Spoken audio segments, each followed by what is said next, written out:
Unwinding shock, a real skill. Shock, what is shock? An unwinding shock is a skill that you'll find immensely useful for your thriving and your regulation.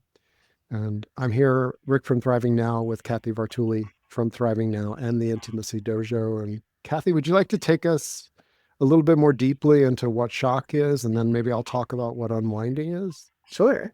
I'm a geek. I love to look things up because I think we often, I know what that means, but I think helpful for us to all be on the same page.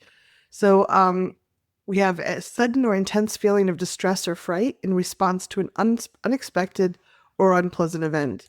And now some people are shocked about positive things, but we don't usually hold on to it. We don't feel like this lingering negative effect to it. Like, oh, a surprise party that I really wanted to have. That was so lovely. I was shocked, but it's usually pretty quick. And shock can also refer to like a small thing, like, oh, I was really surprised about that, to, oh my God, I can't breathe, or like, my world is falling apart.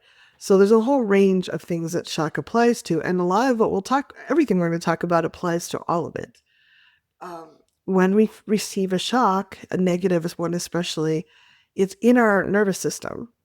It gets embedded. It's like a trauma may be a large shock. Maybe we call it small t traumas, might be the medium shocks, but they do get embedded in our nervous system, especially if we don't have a way to release them, which leads us to the unwinding. So if you're starting to feel like, well, shock and trauma and shock, how are they related? Um, to me, they're they're cousins, Mhm. and they often lead from one to the other. I look at shock as that place where we're really stuck. As a coach, if somebody says, I just don't know why, or I can't believe that they dot dot dot. If I notice that in myself, like, what? That could be the initial, but there's I don't know what to do with this. I don't know how to interpret it. And one reality of it is that a shock tightens us up. There's a neurological tension that happens, and our our body, our fascia reacts because it's not sure what's going on. This was not expected. It hasn't decided yet. Is this going to kill us or not? Is this mean is this mean that that person who I thought was this is actually that? Oh dear heavens. Yeah, and I A think shock and yeah, it's one go of the ahead. our nervous system thinks, our primitive brain's like, I'm not in control here. I thought I knew my world. I thought I knew what was going to happen, and something unexpected happens. And then we can take it as, oh my God, I'm not in control. I'm not safe. I'm not planning the future well enough. And we feel insecure about it. So that can be part of the discomfort we're feeling. Yeah. Um, unwinding as a body worker, there's a technique, or not just a technique, but a whole mindset, a frame of reference that when someone is shocked or goes through an experience, um, their body holds on to that until there's a safe and sufficient space for it to unwind. And unwinding looks like exactly what we do with tapping. EFT tapping is an unwinding technique. We notice where there's a tension, something that's going on, and we start moving the energy. Unwinding is moving the energy. Stuckness, being stuck in I, I just can't believe. Can you feel the stuckness in that? If you apply that to anything, to what your kid just did, to what's going on the world stage, if you apply that energy and you feel it in your body, can't you notice that like your skin, the layer under your skin is tighter? There's a vascular tension. You're literally your blood vessels and veins hold on to a state of arousal. And I don't mean the good arousal. Just the Bad. arousal, which is like, I need to figure this out or else. It's the or else arousal. And unwinding is an essential skill for thriving. Now, some people unwind by drinking a beer or six or 18, like my dad. He unwound at the end of his day, 18 beers. Okay. And it did like make him different. Like it unwound his nervous system. How can you be tense when you have 18 beers in you? Um, Well, that's some right? people You can't could resort to that. That's the only way they know how to let go. exactly. Um, we know that sweetness impacts the vagus nerve. It sends a signal to the vagus nerve. Hey, life's sweet-ish, sort of. At least it's not all bitter. And so um, these are things where unwinding says, "Hey, I've got tensions in my body, and I want to be skillful and aware that these are things that um, unwinding is useful if you start the trend. Anything that we do today together, if I just start tapping my collarbone, noticing, there's as I'm tuning into shocks in my world, there's a tension. I can feel it in my forehead.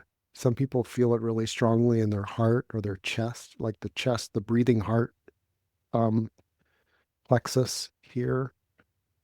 Anything that you do to ground, unwind, you're sending a signal in that moment. It's okay to unwind some of this. I don't know that we're ever completely unwound. There's a certain amount of tone and tension that's just part of living. But it's like the wire that I use for the leaf blower in the in the garage. Okay, so I have something that I wind it around. But if I didn't do that consciously, I it can get knots in it. And if I sort of half take it apart and then throw it all back together, and then the kids are playing in it, and I pull it out, and there's like, oh God. Um, but I just need to blow out the garage. I can just sort of unwind enough and blow out the garage. And then I'll just put it back because it's too much to deal with. And guess what? It layers on top of itself. I remember when I hadn't unwound it and put it back neatly in order. So you know, there were knots, there were all kinds of things. We see this with hoses, we see this with extension cables, and we see this with our emotional world Well, too. a lot of us were never taught how to deal with emotional, like we're my family didn't know how to deal with it. They would yell at somebody, kick the dog or whatever, but blame other people. But they didn't know how to do it themselves, and they couldn't teach us how to deal with the stuck emotions. Like when we tap, we unwind those hoses and teach our nervous system to flow the energy. But if we never learn that, that's the drinking, the drugs, the food, the whatever it is that will help stuff it down and layer, like kind of make a sandwich of it. We're going to push it down and hope that we have enough room to handle all the stuff that's going on. Um, and I just think it's not really anyone's bad or wrong. It's just they didn't know how to teach us. They were doing the best they knew from what their parents taught us. And the fact that you're here right now learning something different or that you tap, you're doing something such a gift for the world, not just for yourself, but like you're modeling. We don't have to have it stored in our body. We don't have to have it stuck. And then other people learn, mirror neurons pick stuff up that we don't consciously even understand. So just you walking in the world a little differently. Some part their brains are going, oh, I there's even knowing there's other options is huge. So the gift to people. So someone asked, is shock like grief? And we're going to talk a little more about the emotions that are underneath the shock and why the shock, that grief can often come with shock. We may grieve that we're surprised. We may grieve the topic that's coming up, but shock is something that's the initial emotional response. And disappointment, grief, fear, whatever, they may be woven into it, but it's really underneath the shock that makes it, they kind of come with it. I'm really shocked that this happened and I'm very sad that this happened. it kind of makes a bigger knot that we have to deal with. Do you agree with that, Rick? I do. When I work with somebody and they say, well, I can't believe that they're dead, or what? That initial hit, if we don't unwind that initial hit so that we can grieve as a natural process. Grieving is a very natural process in humans. We may have things that suppress it and a lot of things that we could do to help each other grieve. But the initial shock, what I notice is if somebody that can't be here today was talking about how they had one shocking loss, someone who died, followed by another one. And if you add a third, like your furry friend, your pet, on top of that, now we've got 3 layers of shock. That's super, super difficult to grieve in a unwinding way, in a way that helps us recalibrate. It's more like I've got shock, shock, shock sitting on top of each other, and I don't know what to do with this. Mhm. There's a quality of I don't know what to do with this. If we're not in shock about someone's death, and like, yeah, yeah, I can accept that they are dead, then, and that feels mostly true, then the feelings that will come up, all of the different feelings that come up from that reality are moving. You're healing, you're you're you're expressing your care and things like that. The Could be. shock will feel like a sharp knife, Yeah, a sharp block. I agree. I'm wondering, can we do a little tapping on just the feeling of shock? I imagine everyone who's here is probably in some kind of shock, whether it's the state of the nation, there's all kinds of stuff going on. So I think just tapping a little bit can help us kind of drop in a little bit. And then we're not just skirting over the surface. We can kind of process a little more together in this really safe group. Would And this is something useful every day. If you're exposed to the world and you're noticing yourself um, feeling these echoes of shock in your body, you can do a general. This is one of those things where doing a general tapping, even fairly mechanically, can be really helpful. triggering the nervous system, you're getting it, it's moving a little bit. And once it starts getting a little flow, it can go. Are you leaning or am I? I'd like you to, if you were up for it. You just mentioned it before the call, so I wanted to give you space. Karate chop. Even though there's a shock in my system, Even though there is a shock in my system, and I don't like it at all. and I don't like it at all. It feels like electricity, Feels like electricity, and I did not agree with this. and I did not agree to this. I'm open to finding a better way of holding this, I'm open to finding a better way of holding this, and an even better way of releasing it. and an even better way of releasing it. Top of that, I did not agree to this. I did not agree to this. I believe in consent. I believe in consent. Slash to the eye, and I cannot not consent. I did not consent to this. I did not consent to this. Under the eye, I'm really surprised and shocked. I'm really surprised and shocked. Under the nose, and just acknowledging that is pretty big. And just acknowledging that is pretty big. Chin. A lot of us go around trying to be James Bond, all suave and together. A lot of us try to go around all swabbing together, Collarbone, but I'm really shocked. but I'm really shocked. Under the arm, maybe I can give myself some compassion. Maybe I can give myself some compassion, Top of that, and I can start right where I am, and I can start right where I am, and I'll be okay. and I'll be okay. Just take a breath. And just acknowledge that, because I think a lot of when I felt some big shocks, I didn't know I was going to be okay. And in the moment, I wasn't okay. I mean, I'm someone who always says I'm okay, even if I'm not. But I'm like, I was not really okay. And sometimes I had to be with, I'm not really okay, but I will be okay. I'm not okay yet. And sometimes just being with what is, it gives us more traction. When we're trying to pretend, it's just really hard for us to get any traction in the world.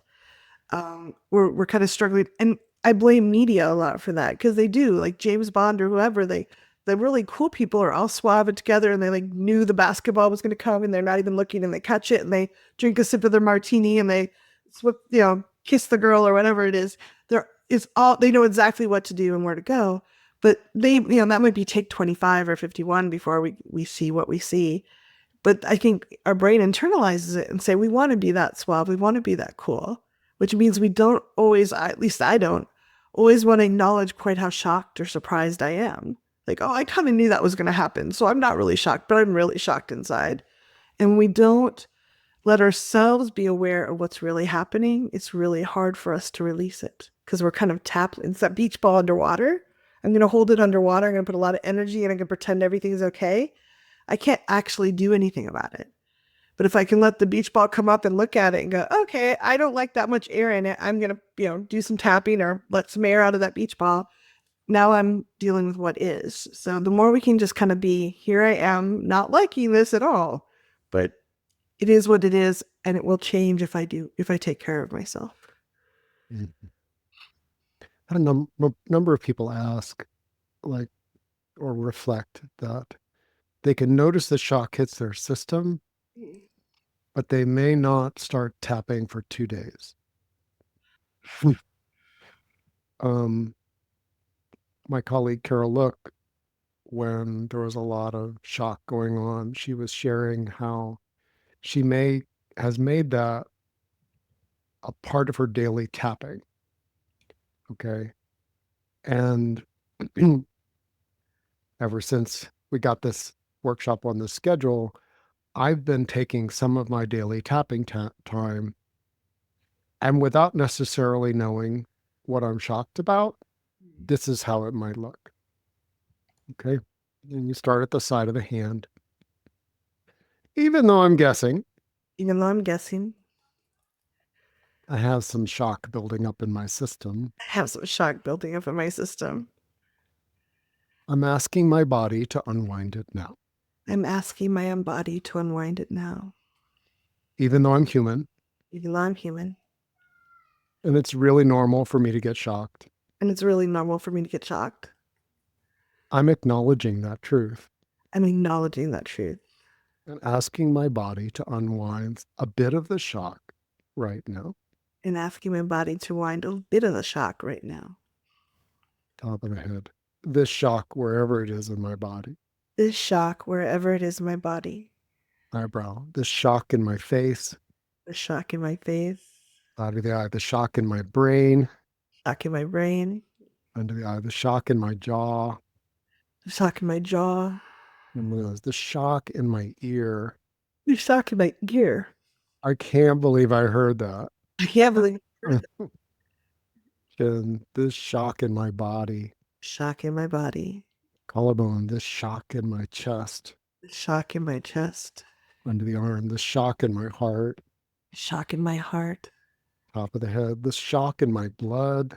The shock in my blood. Eyebrow. The shock in my spine. Shock in my spine. Under the eye. The shock to my hips. Shock to my hips. Under the eye. The shock in my knees. The shock in my knees. Under the nose. Oh, my knees. Oh, my knees. Chin. The shock in my toes and feet. The shock in my toes and my feet. Collarbone. The shock to my womb and my guts. Shock to my womb and my guts. Under the arm. The shock to my heart. Shock to my heart. Top of the head. I give my body permission to unwind these shocks, We give my body permission to unwind these shocks, conscious or unconscious. conscious or unconscious. Oh, good. Nice yawn. And just to explain, by treating it like a treatment, it's you don't have to think about it as much. You're assuming, and I think it's a very useful. Even if nothing shocking has happened today, shock has a way of building up. And if you end up going back, as someone said, I feel like I've been in shock since 2020 or 20 years old, it's by doing this once or twice, I suspect, like, I wasn't aware that my knees were holding as much shock uh, until I started tapping on my knees.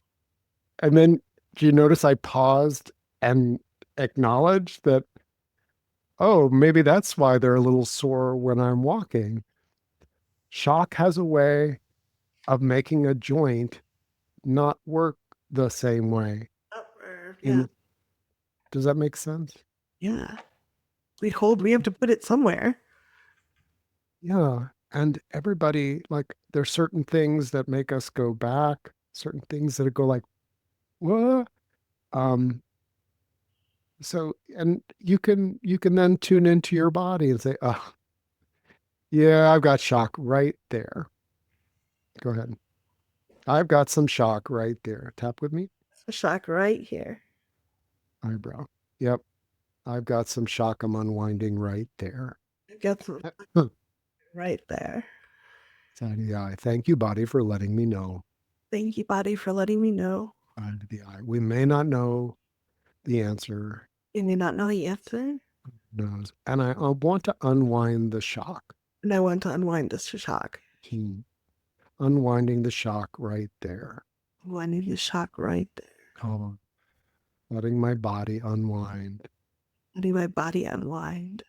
into the arm. It's okay to unwind a bit here. It's okay to unwind a bit here. It'll make me more resourceful. It'll make me more resourceful. And I continue to invite my body to unwind anytime it needs to. I invite my body to continue to unwind anytime it needs to. Oh, nice. Yeah, see, like yawning is a part of tapping for many people, or at some times, tears. Tears is an unwinding in the nervous system. Our jaw, our like coughing. You heard me cough a few times. Like there's some unwinding of heart, chest stuff that's happening. Notice, Go ahead. go ahead. Oh, I was just going to say, you were talking about the joints, the muscles. Like to me, I think that intense shock, we're going to go into the fight, flight, freeze. There's going to be some aspects of that. And if we don't, like, if you're freezing, like you're very still, and then your joints are like, if you're not resolving that all the way, the muscles of the joints are going to hold some of that afterwards. Fighting, you're going to be more like you're priming yourself. Your hormones are off, your cortisol is off, like you're shifting things. And if like shock is like going to evoke some of those feelings, especially at the higher level shock.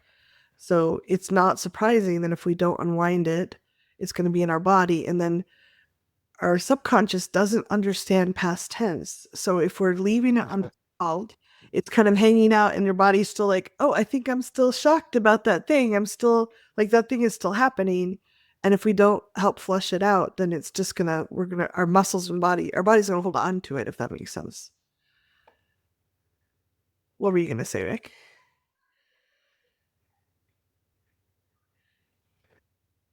If you do just a very straightforward, the shock in my body, wherever it is, the shock in my body, wherever it happens to be hiding out,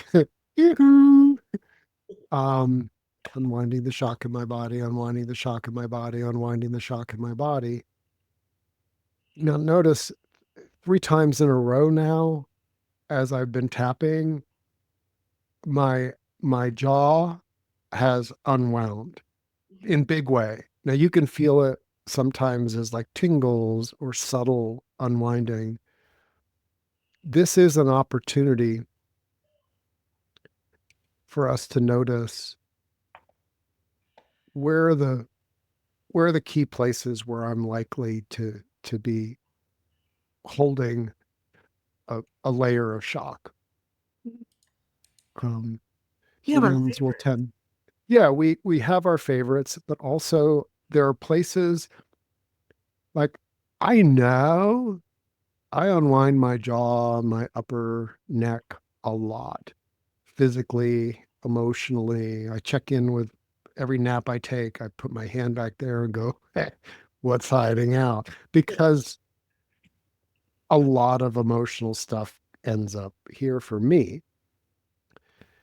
And then there's the places where they sort of dissociate. They're like, oh, I'm fine. You start tapping on unwinding the shock, and they may just say, don't forget about my toes.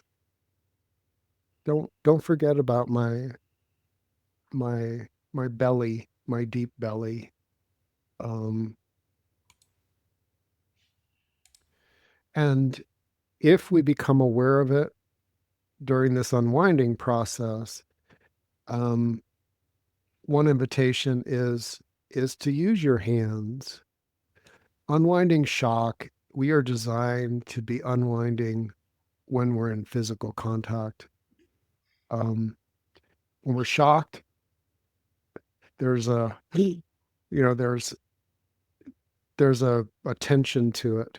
So if you know, like now that I know my knees were holding something, if I touch my knees and rub them just a little bit with some, hey, I hear you. We're in the middle of something right now. Workshop. You're welcome to continue to unwind. You can do it in the background. And let me know if I need to change positions or something. But I got you. We'll continue this. You say that to your heart. You say that to, your armpits, wherever it is that you kind of shove stuff. And I will say um, the amount of trauma that gets hidden in women's breasts is and held there as shock and um, energy. It is really worth it for uh, for us to feel our bodies, especially places maybe that we're like, oh, I don't touch myself there, or I don't really go deeper. Um, for me, my testicles can like take something that feels like an existential threat in the world or to the emotional world, and there's an energy there. And by me tending to my body and bringing some comfort, it allows it allows my body to say is more needed. And this is really what part of unwinding shock is. It's like, oh, you know, I I could use some extra support. When a part of your body says that, it won't if you're still in shock. It typically won't. You might cry out, you might scream, might be desperate for help, but it's not the same thing as, okay, this is one for me to tend to with some support from a friend, from someone who cares about you, from a professional. Um, Yeah, that can really help. yeah. Um, what did someone asked about saying a little bit more about the subconscious brain? So, um, we talk about this sometimes when we talk about trauma, but I think intense shocks do evoke, they bring up similar responses. So, when we go into fight, flight, freeze, if we don't burn out, like if an animal is in shock and goes into fight, flight, freeze, it runs it off, it makes noises, it like shakes it, it'll tremble for a while, um, and it burns off the chemicals and it processes through the emotions. Humans were trained out of that since we're very small. Big girls don't cry. I'll give you something to cry about. Pull it together. So we don't ever get to that trembly, making noises, running around, burning off the trauma. So it gets stuck, and shocks can evoke trauma responses. And if we don't process them, tapping, whatever we do, they get stored in our body. And um, some people we know that do like study neurology and traumatology, they call them bubbles, trauma bubbles that get stuck in our body, and we kind of isolate them, but they're to our subconscious, they're still happening because it's still stuck in the amygdala and the hippocampus. It never got really processed with our prefrontal cortex. Our front of our brain, our thinking brain, understands passage of time and like past, present, and it's not happening now. But if one of those old trauma bubbles gets activated or we get a new one, our survival brain does not understand that it happened in the past. So it's like, even if it's something that's 5 years, we're five, at some level it's playing constantly. Our subconscious is like, this is still happening. And then we get lots of traumas and we have radios and TVs and, computers, all like different traumas in our survival brain is like, what is happening? This world is so dangerous. And so we don't, it doesn't understand that it happened in the past. That part of our brain doesn't, because we haven't processed it and got it to move from the amygdala and hippocampus to the prefrontal cortex for storage. And we maybe did part of it, but there's still a bunch stored. And that's one reason I think shock is so hard for many of us, because it echoes with old shocks we had. Mhm. So it may be like this current shock is bad enough. Like it's like, oh, I was struggling. But it may have threads to similar, like, oh, this person I really trusted and adored lied to me. And I remember all the people that lied to me. So it could have a common theme, but it could also have like, oh, I feel this in my body a certain way, and it reminds me of other shocks I had. Or the emotions that are coming up are similar, or my thoughts about myself are similar, and they all kind of echo. So we get that dissonance, like, it's not just the current shock, but it's other unresolved shocks that we have floating around. So the more we can clear it out, the less there is to resonate with that current shock. And we can, no one's free of shock completely. There's always have all of I've it. not met them. But the more resilient we get, the less we're having to deal with all the old echoes and the current thing. We're more dealing with, oh, this really, really sucks, but I dealt with those other ones and they're kind of resolved. So I have confidence I can do it. And I'm not having to listen to all the old noise as well. So the more you're here now doing this work, you're clearing the deck for yourself. So if you can, just pat yourself on the shoulder, like you're helping yourself for the rest of your life deal with that better. So hopefully that answered the question. If not, feel free to ask more. Because I'm a total geek about that. I just love how to understand how our bodies work and stuff like that, how our systems work. But that And this is reverb part with, of the real. Go ahead. I'm just gonna say the reverb with the old shocks make it so we get more and more scared of shocks. And someone said that they want to hide, and they were just want to, don't want to talk to anyone. They feel depressed. Your system is probably trying to protect you. It's feeling overwhelmed. And if I'm hiding alone in my cave, it's less likely to be shocked. The lions are out there. The falling down the hill is out there. If I'm safe and quiet in here, I don't have to feel so many shocks, but I'm also not getting much joy out of life. Yeah. So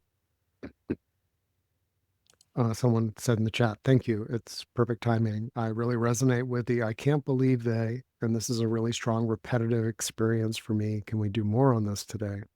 And this also goes to, well, what makes this a skill? There's oh, I've got all these shocks from my past floating around, and I just need to get clear, right? Like if I get clear, then, well, then it won't be as overwhelming. And that is true. If we went and got the plaques scraped off our teeth are in better shape and it's done professionally. And then we can just kind of brush our teeth and the like. But being a human, I'm pretty sure that there will be things that come up that are really, I can't believe they, and on a scale of like two, really? I can't believe they did that, to, dear Lord, I cannot believe all the times I've told them to do that. I can't believe they went and did it again. You don't have any Right? kids. You wouldn't know about No. that. Well, and honestly, ever since I really, you know, I put these things into play. And one of the things that I've been doing with I can't believe they, or he, or she, or me, I can't believe I did. Um, there are shocks that we can probably point to, which are the big T traumas in our life.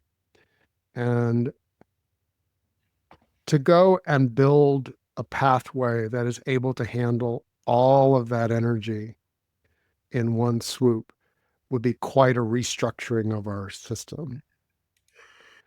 But um, in relating to people that we genuinely love, I'm guessing there's a I can't I can't believe he turned the wagon that fast with Adira in the back.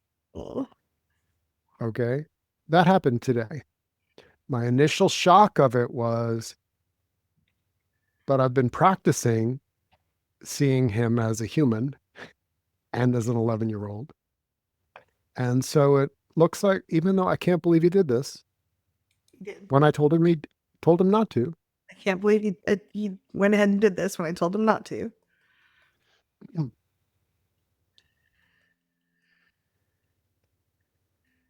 I acknowledge the shock of seeing it again. I acknowledge the shock of seeing it again. And I just want to unwind my shock, I just want to unwind my shock, first and foremost. first and foremost. Top of the head. I can't believe that they did that. I can't believe that they did that. Eyebrow again? Again? Side of the eye. I feel the shock of seeing it. I feel the shock of seeing it. Under the eye. And I'm practicing unwinding these little shocks. And I am practicing unwinding these little shocks. I want to get really good at unwinding the little shocks. I want to get really good at unwinding the little shocks. So the big ones unwind with more savvy. So the big ones unwind with more savvy. There will be big shocks. There will be big shocks. Because I'm human. Because I'm human. And I don't live alone in a cave. And I don't live alone in a cave. Under the arm. I want to get really savvy with unwinding little shocks. I want to get really savvy with unwinding little shocks. That'll be good for my whole system. That would be good for my whole system. I like that. And I just want to remind people that we don't have to, I say this often, but you don't have to do it all at once. Baby steps.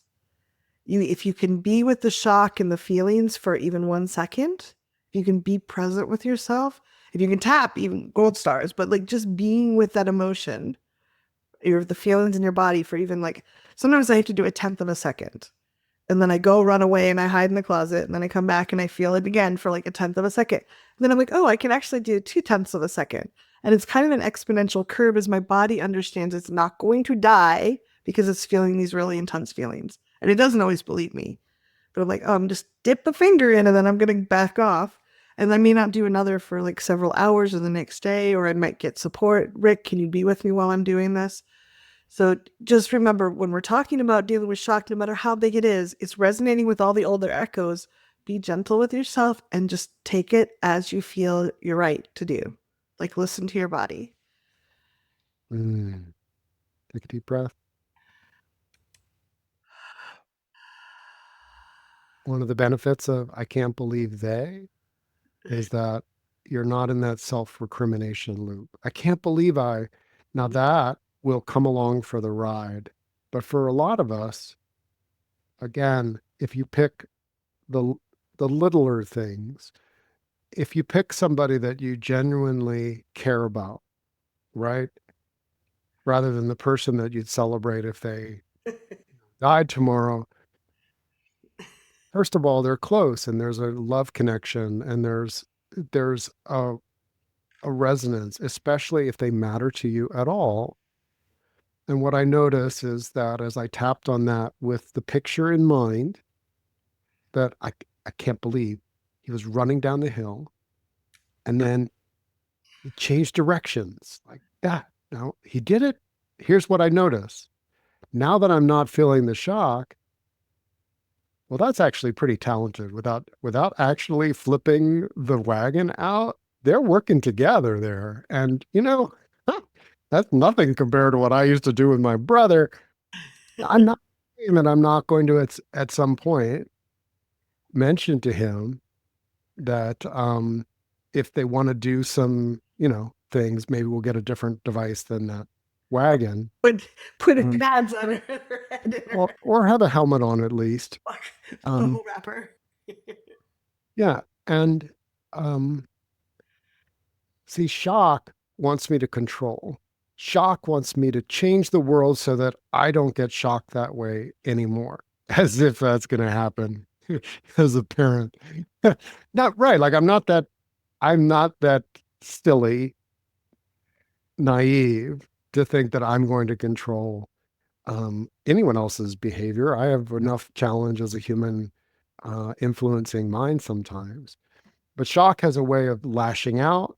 Shock has a way of being repulsed. The hide reflex or the I just can't stand you, I'm going to get away. Um, that's a clue, right? A shock that is sticking with us um, will feel like that's a hangover. It's an echo. I just don't want to deal with you anymore. I Yeah. just Way. and um, and that is a clue. And I think that that's part of the real skill here is we can recognize it in ourselves. We can recognize when shock happens with those that we love too, and help them unwind. Someone asked if we could do some tapping on the control. Yeah. Are you drawn to tap with that? I think it's we want to be in control of our world. Our survival brain wants to feel like we're in control. It feels safe then. When we're not in control, it's like, oh, am I going to be okay? So I think it's going to be woven into all of the stuff. Karate chop. Even though I really like to be in control, Even though I really like to be in control, I feel good about myself and the world. it helps me feel good about myself and the world. And sometimes I'm not in control. And pretty much every day, there are things I'm not in control over. I don't like it. I don't like it. It's shocking. It's shocking. And I'd like to get better at handling this kind of shock. Um, really like to get better at handling this kind of shock. Top of the head, my brain has some kind of fantasy where I'm always in control. My brain has a fantasy where I'm always in control. I wasn't in control today, but I will be. Read my mind. I wasn't in control today, but I will be tomorrow. I wasn't in control today, but I will be tomorrow. Side of the eye, I'm going to get this all together. I'm going to get this all together. Under the eye, and I'll never be out of control again. I'll never be out of control, and neither will they. Under the nose, and I think I'm lying to myself. I think I'm lying to myself. Jim, I don't like facing that. I don't like facing that. Collarbone, I really thought if I did enough tapping and work on myself, Not if I did enough tapping and work on myself. under the arm, I'd really have this all together. I'd have it all together all the time. Top of that, I'd finally be in control.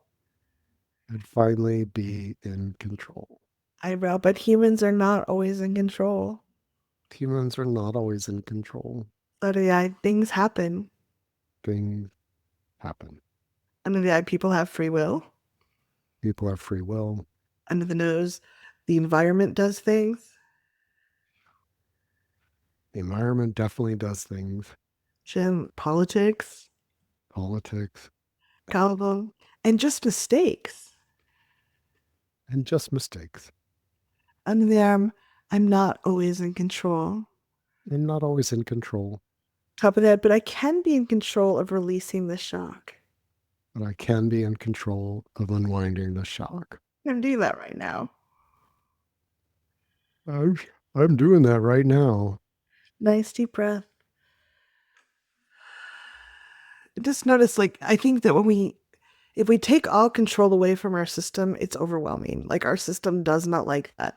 But if we can be in control about some part of it, I'm not in control of what surprises me or what happens in the world, but I can take care of myself and I can do things so I'm more resilient. So we're giving ourselves back some authentic control that we do have, something we can work on and do.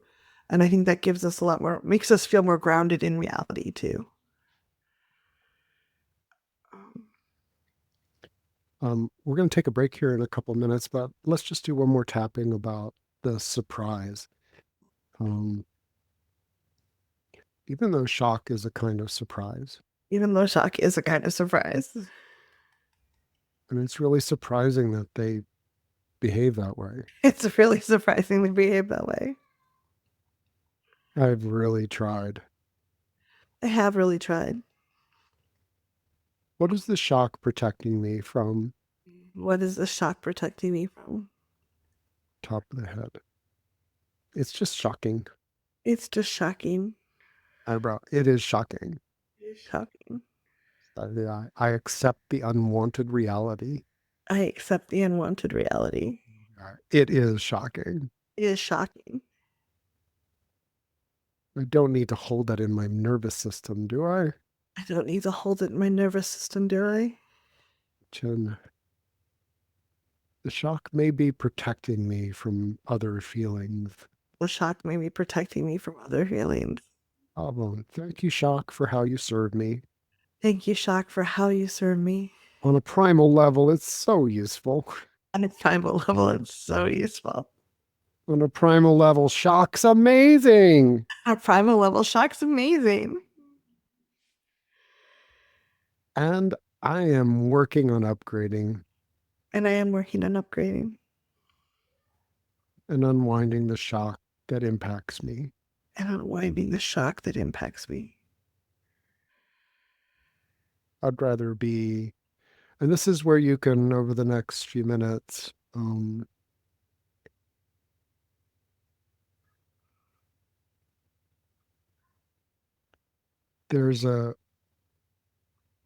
there's a usefulness in energy work to have a place where you want your energy to move.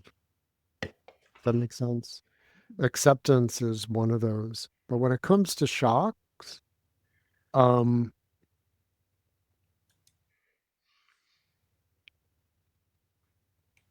how would you like to feel? You can take some of the I can't believe that, I can't believe that situations. If you get shocked by something, where's your go-to? And this is part of like you can't build a road to nowhere. Um, there's a kind of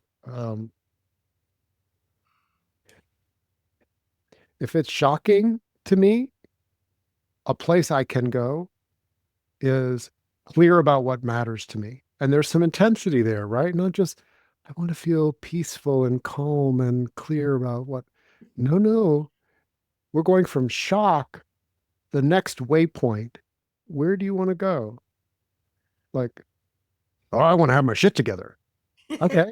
Well, that's right. Like, okay, I want to be clear about what matters to me.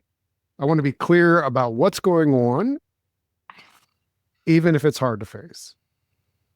I want to be clear about what's the unwanted reality here. Now, if you say something like that, and please play around with it, there's no right or wrong answer. You may be the type of person that can go from shock to namaste away. Like there are people that can. I can't. My energy when I'm shocked is highly aroused. And where do I want to go? I want to be clear about what matters to me. If I land there, I feel empowered. That's what we're looking for, is something that um, helps you feel like you can be clear and empowered in a situation. So I'm going to take a break for 7 minutes and we'll be back. I know some people have said that they're going to be, it's late where they are or they're whatever. If you need to make a graceful exit, please know we appreciate you. And if you're on the replay, we invite you to take a break and kind of let things settle a bit. Maybe do some physical movement, unwinding too. All right. See you soon. Recording. Welcome back. And Kathy's video is shockingly offline. And well, we can hear her. And so we're gonna continue on. Um, yeah. Someone said in that, when when they get that, I can't believe that what they'd like to do is to be feel safe and grounded. And like I said, some people can go right there. It's like, I'm shocked and I've decided to be safe and grounded in my body anyway. And their body will respond and they'll be safe. Oh, there she is. Here I am. Yay. And that's nope, it's frozen. And as we said before the break, I invite you to explore, hey, what's a place if I'm in shock, what's stabilized for me? So if somebody's lost a lot of blood and the EMTs are helping them to keep from dying, they don't try to get them to be like, oh man, I feel pretty good. I feel safe. I feel everything's no, it's called stabilized for transport. And I use that as in the emotional world, a shock can be so impactful. It just plays out differently than blood loss. And I asked, someone shared in the chat about, hey, I the fear of it happening again. Mm.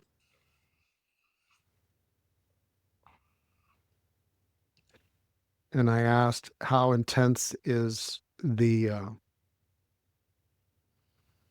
shock that it happened the first time? If the shock now is a 10 plus plus plus plus, and someone else answered 1,000, that's your target. You're going to be afraid of it happening It's not again. about whether it happens again, because if the shock around the first one is still at a 10, we have no capacity. Of course, we're like, if you were carrying 200 pounds, right? Someone just dumped 200 pounds on you in your arms, in your back. Like, oh my God, I'm collapsing under the weight of this. You don't have any more capacity for another 200 pounds. You don't.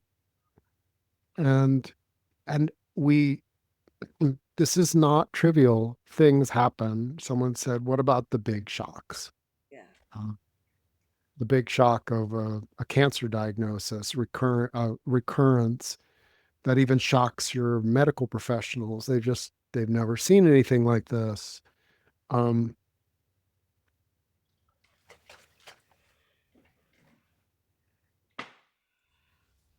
it's it's tender to know that it things like that happen to us, and they happen to people we care about.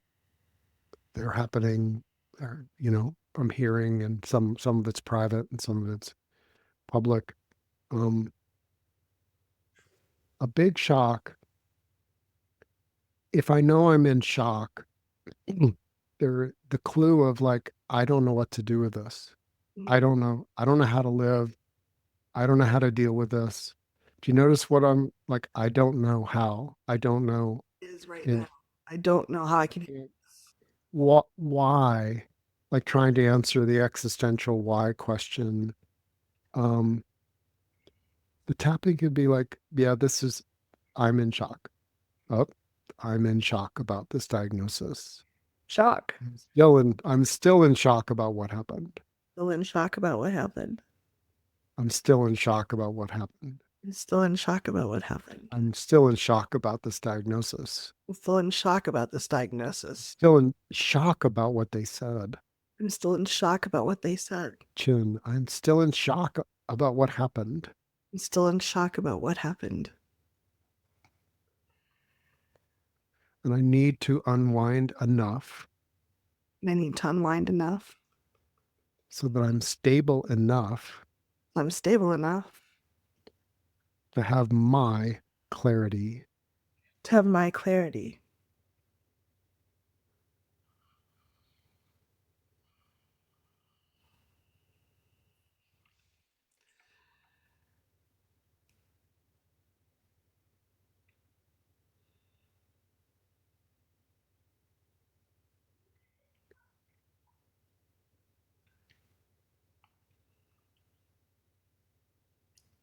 it looks like you're about to say something, so I didn't want to step in. Yeah. I appreciate you're very in tune.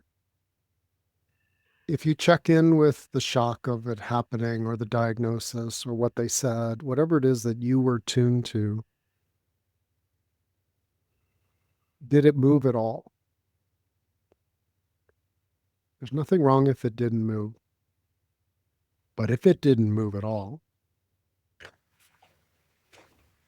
it's protective, Mhm. okay, in a big way.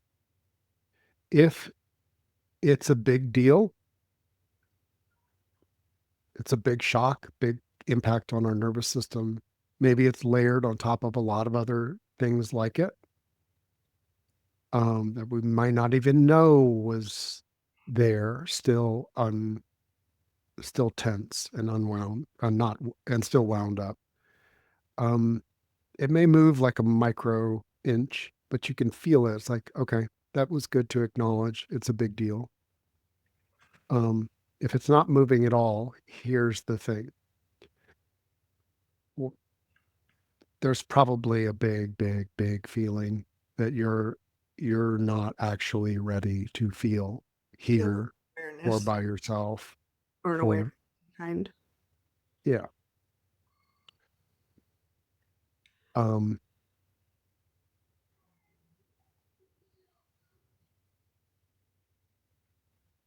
if I'm not able to handle the idea that my daughter could die, if that's or my son and adult daughter, people I care about, or myself, the guy in the mirror that I care about, if I just don't, no, I can't deal with that. It's better to be shocked that somebody else was putting them at risk than for me to have the big feeling. Um, Great, because you get to displace it onto someone else. You get to blame them. Blame is often involved in this.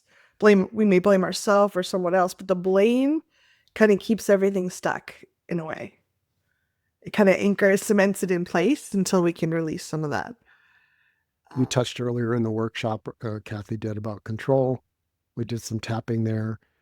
If if our trauma response is to decide to be in control, anything that points that we're not is likely to get stuck in a shock. It's okay. We That's how we protect ourselves. Can I give an example that I think speaks to something someone said, or just they were saying they were really shocked and surprised that people in their family, well, sometimes be kind or nice, and then they just attack. Sometimes they're really mean and cruel. And I think one, there's a should in there. People should be consistent. I like consistent people as well, but some people are triggered by different things or release things in different ways. They don't have greatest coping skills. It's really painful to be around them, but there's a should about that. I had a hard time. I was abused as a kid, and I had a really hard time. I blame myself, and I still have echoes of that sometimes. But I blame myself a lot for that. By blaming myself, I didn't have to face the realization that I was living with people that could be cruel at times, people that I loved, that I had to rely on. I didn't want to look at that. It was like impossible for me to see those people that way. It must be something I'm doing to that's wrong or bad. I'm blaming myself. And then the blame keeps everything locked into place. So I don't have to feel the horror of all the abuse when I had no place else to go. Like I was a little kid. I mean, I remember trying to run away when I was 5 and there was no place to go and I went back home. Um, so when we have stuff that we is too big for us in the moment, or we don't have the support or the knowledge on how to break it down, we will hold on to that shock, and we often blame either ourselves or someone else to kind of hold it in place. So if you're noticing a lot of resistance, please don't think you're bad or wrong. Don't add more blame or shame onto that. Your system is doing its best. It also may have ideas of what you can handle based on when you were a little kid when this first happened. So again, the little baby steps, getting some support, seeing that other people can handle it, showing your system, yeah, I can lift this little weight. Oh, I did it. Now I can lift twice that much. Not trying to jump like Rick was talking from shock to like running that marathon or like, being all fine and dandy. But just notice that if you notice blame on yourself, there's often, sometimes I did something wrong. I screwed up something. I could take the blame, but I don't hold on to it for decades, hopefully. Um, but if you're holding on to it, there might, like Rick said, something underneath that's percolating, and you're just afraid to look at it, or you don't think you can handle it. Even though I might not be able to handle it. Even though I might not be able to handle it. Even though I might not be able to handle it.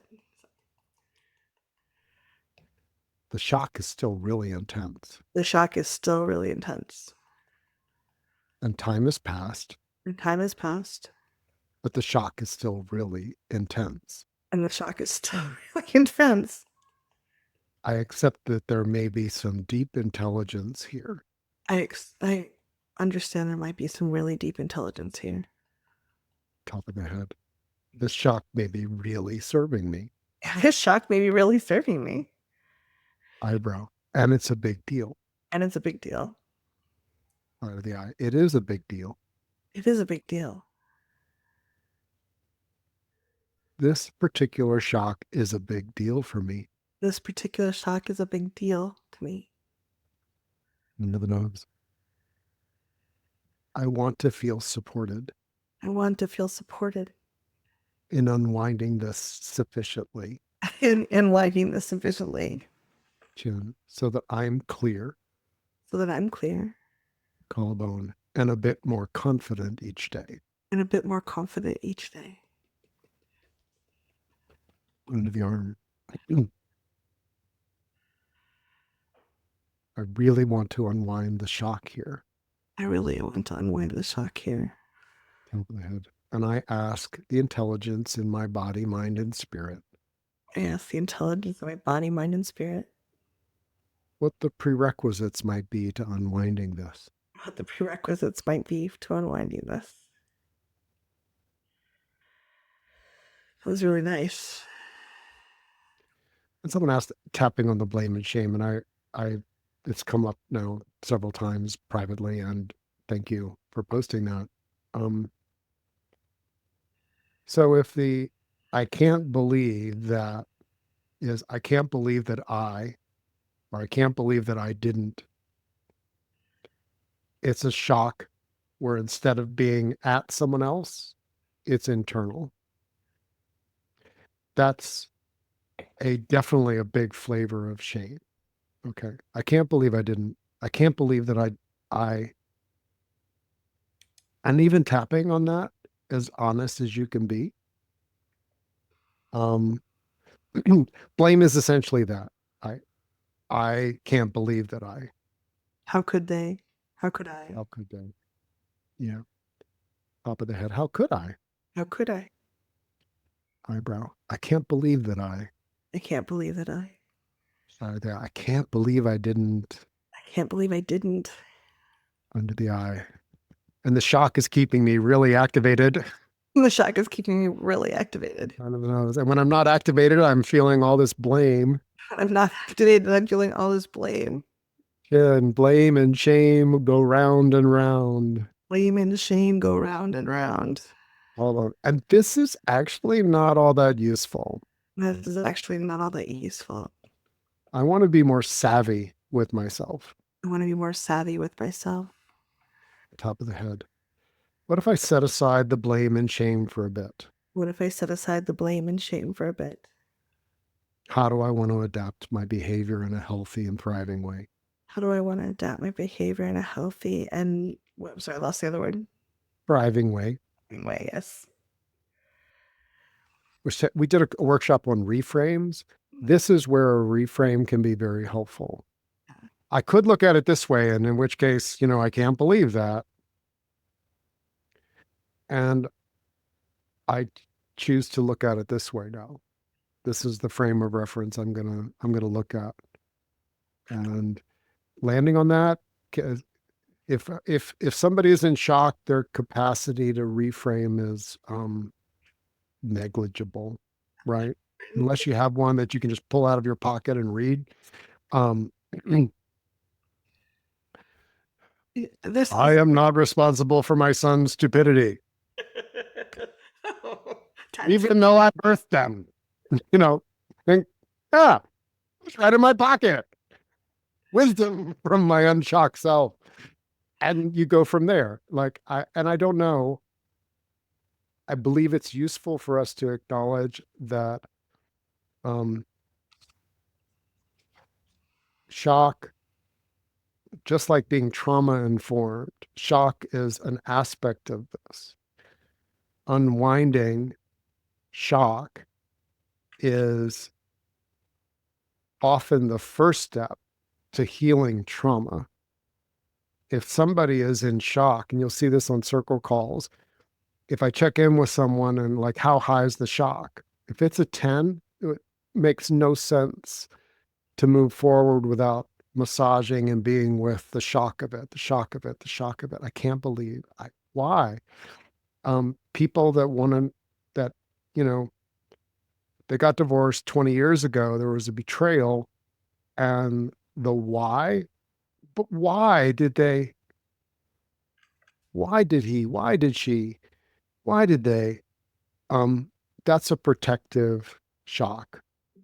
There are probably some really big feelings, maybe regret and, uh, loss and all Yeah. kinds of things. The early stuff that came in, But, like, but these are the clues. And if we hear them in our friends, we hear them in our kids, we hear them in um, ourselves, and we go, oh, there's a shock here, warming it, unwinding it, acknowledging it. Yeah. That, even saying, I imagine that was a real shock to your system. You say that to, I say it to you. I imagine it was a real shock to your system.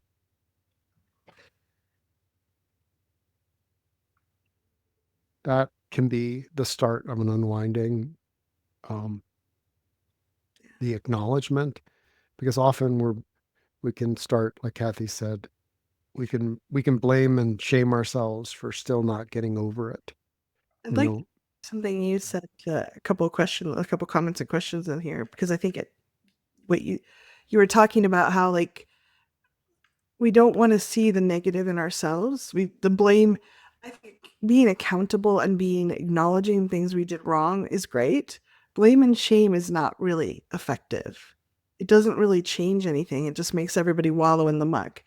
But one of the things I think our society does is, someone said, I'm surprised by the concept that I don't have to be fine and dandy. We don't have to be fine and dandy. We don't have to be perfect. But I think a lot of people here, we're sensitive, caring people. We know what it's like to feel hurt. So we so don't want to hurt anyone else. We don't want to mess up. We try to be perfect all the time. So we're trying to, like, operate at 110% all the time. And then if we ever fall short, we're just on ourselves. Versus sometimes I've made mistakes that I look back and I'm like, oh my God, I can't believe I did that. Or I would have done anything not to do that. Um, or we might feel that around other people, like, why are they doing this stuff? And I think that if we can see that our baseline doesn't have to be 110%, it can be 80, like, we can aim high, 80%. Great, I'd like that. Give ourselves some grace to not be perfect and accept that in ourselves. Then we don't have to displace it onto someone else. And the person was sharing about how their family kind of makes them the scapegoat. That is very, very common triangulation in family dynamics. The family decides on one person. It's usually someone pretty smart and emotionally savvy, because if I can see their emotional responses on their face, the shame that I should be feeling, I feel some relief.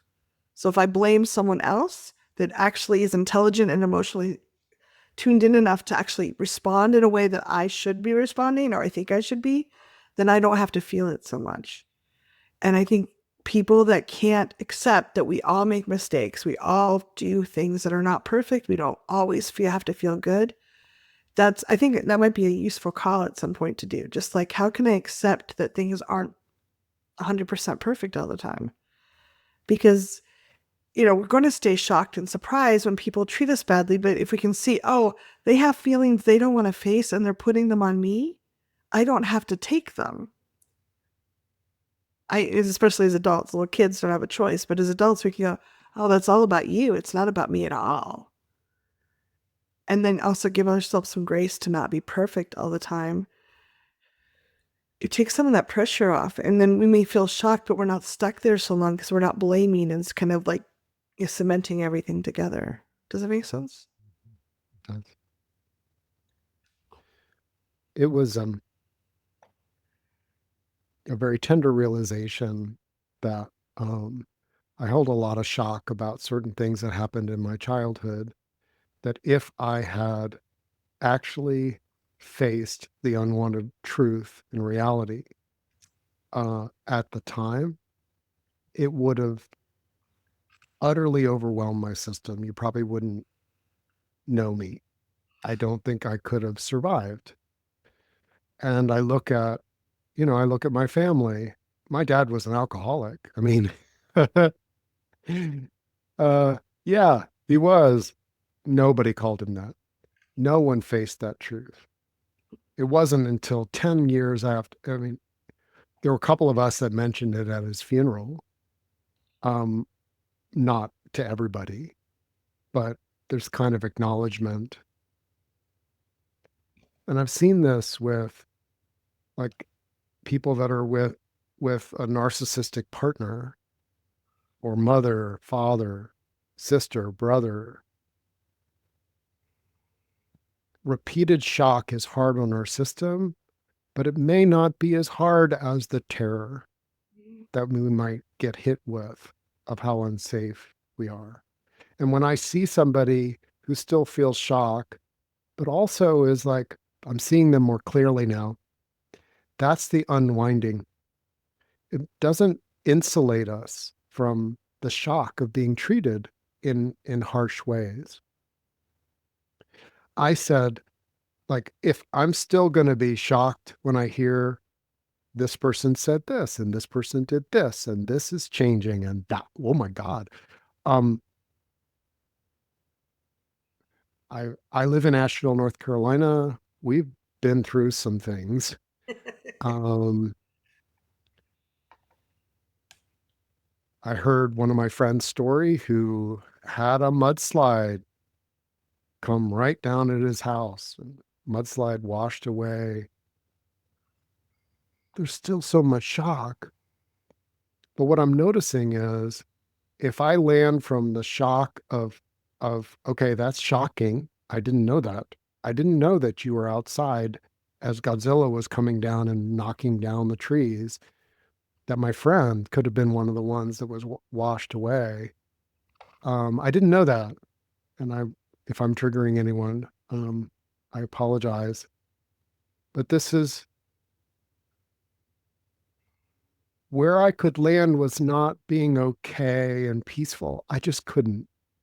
But I can be like, love matters to me. Caring about the people matters to me.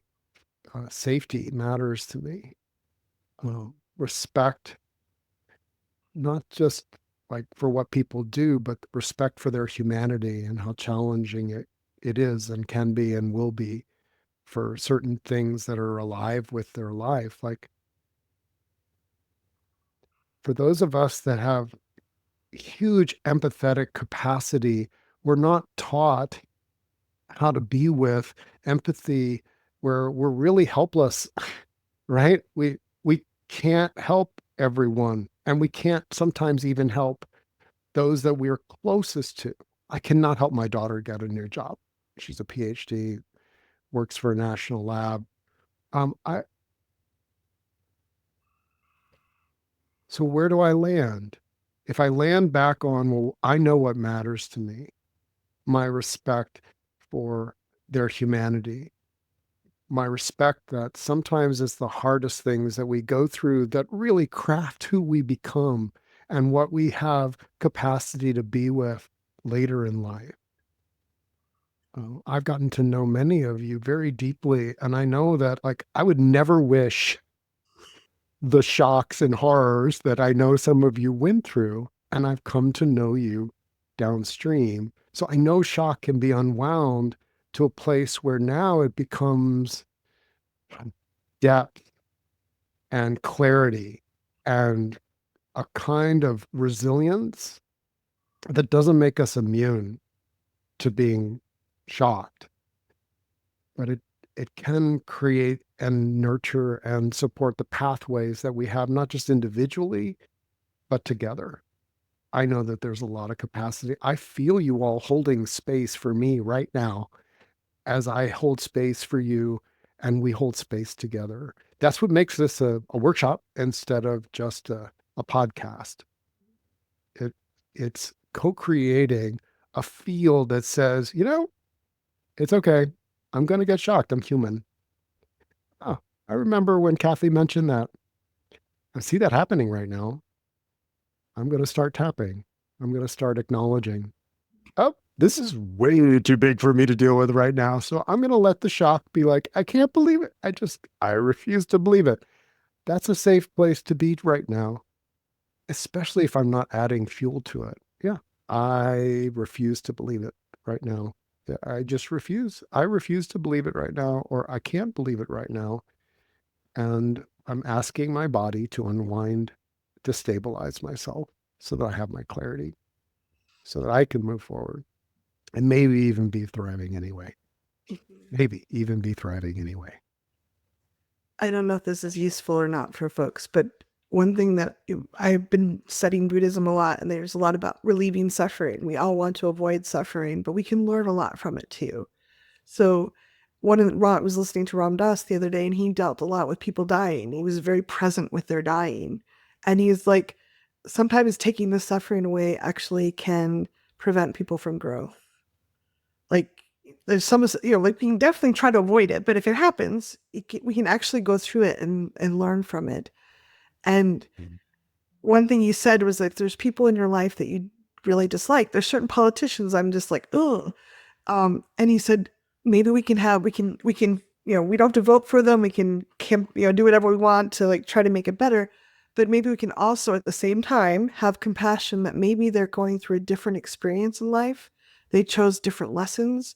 They're just at a different part of their path, whatever it is, however we hold that, that we can still have compassion that they might be struggling with stuff and learning things too. And someone was sharing about their family being mean. That's kind of what brought it up. Maybe they haven't been able to embrace something higher right now, and maybe that they're learning something they need, or maybe who knows what's going on for them. But yes, I can do what I can to protect myself and to not stay with them, and but I can also have some compassion that, oh, they're just dumping it on me because they don't know it's not right, it's not good, it doesn't make it the right thing to do, but they're doing it because it's a coping mechanism they learn. So for me, it's like it doesn't absolve them of everything, but having that bit of compassion has let me be more quiet with people and not like, oh, I don't have to take it.